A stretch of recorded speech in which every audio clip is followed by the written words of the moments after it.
এয়া কলাগুৰু বিষ্ণুপ্ৰসাদ ৰাভাৰ ঘৰ।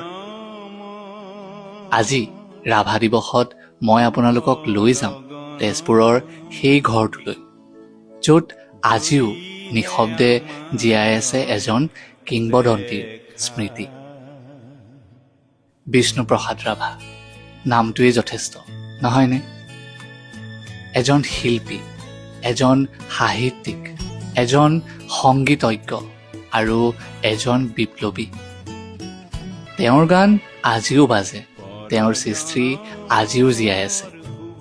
কিন্তু বহুতে হয়তো নাজানে, এই ঘৰটো যিয়ে কলাগুৰুৰ বহু স্মৃতি বুকুত সাঁচি ৰাখিছিল, সেই ঘৰটো আজি সময়ৰ সৈতে যুঁজি আছে। এই কেৱল এটা পুৰণি ঘৰ নহয়, এয়া আমাৰ ইতিহাস, আমাৰ সংস্কৃতি।